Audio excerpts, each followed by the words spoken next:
প্রায় ৩০০ বছরের পুরানো তেওতা জমিদার বাড়ি। এই জমিদার বাড়িটি নানা কারণে বিখ্যাত।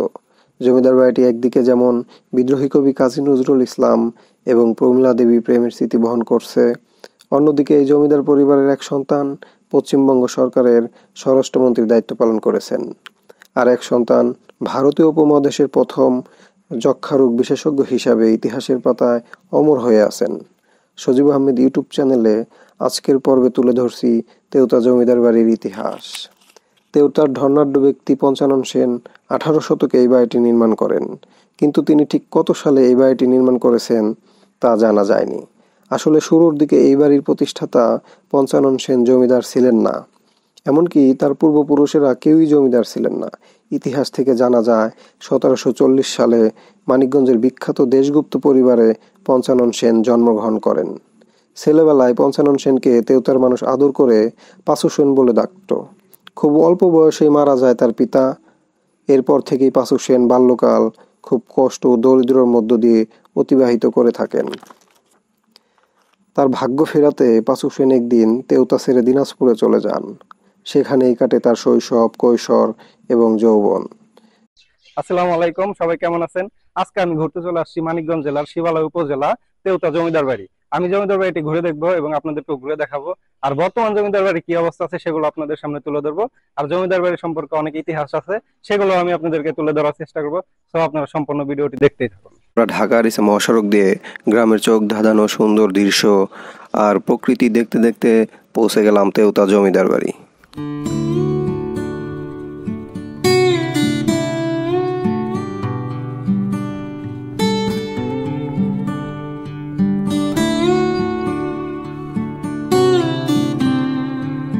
জমিদার বাড়ির অবস্থান বর্তমানে খুবই ভয়াবহ।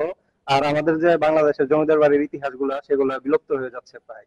এখনকার যে ইয়াং জেনারেশন তারা কিন্তু এই জমিদার বাড়ি সম্পর্কে এতটা জানে না। তো আমি যেটা মনে করি এই জমিদার বাড়িগুলা আবার পুনরায় সংস্করণ করে, মানে বইয়ের পাতায় বা ইতিহাসে এইগুলাকে আবার তুলে ধরা উচিত, যাতে এই ইতিহাসগুলো হাজার বছর বেঁচে থাকে।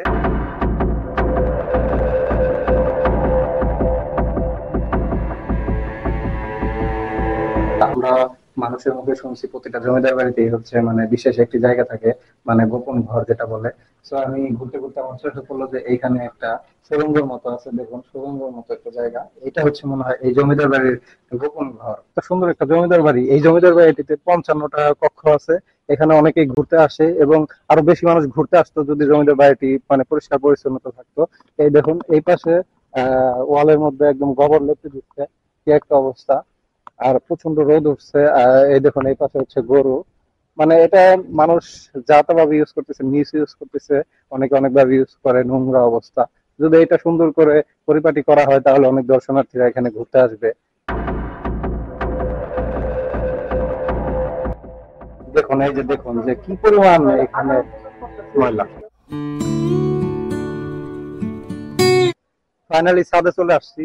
আর ছাদে এসে খুবই ভালো লাগতেছে, কারণ উপর থেকে দেখতেও সুন্দর লাগে। আর যেটা বেশি ভালো লাগতেছে ছাদটা হচ্ছে একটু পরিষ্কার, মানে নিচে যেরকম নোংরা ছিল উপরে অনেকটাই পরিষ্কার, দেখে ভালো লাগতেছে। আর এখানে হচ্ছে উপর থেকে এখন ঘুরে আপনাদেরকে চারপাশটা দেখাবো, আপনারা চারপাশটা দেখতে থাকুন।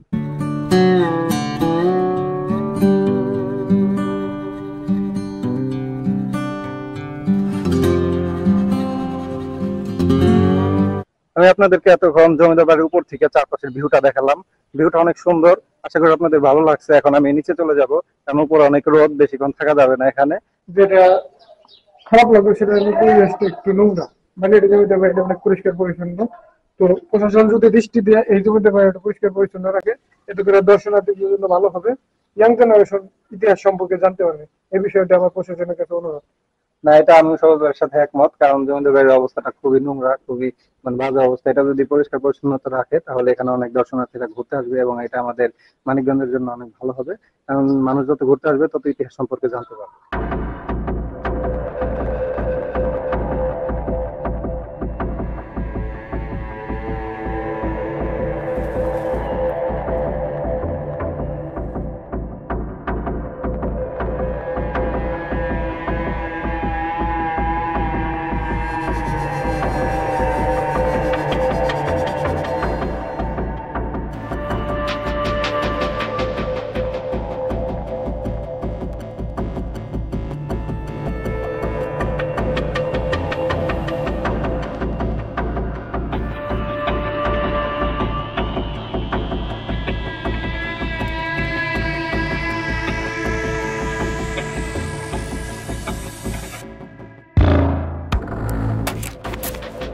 এতক্ষণ আমি আপনাদেরকে এই জমিদার বাড়িটি ঘুরিয়ে দেখালাম।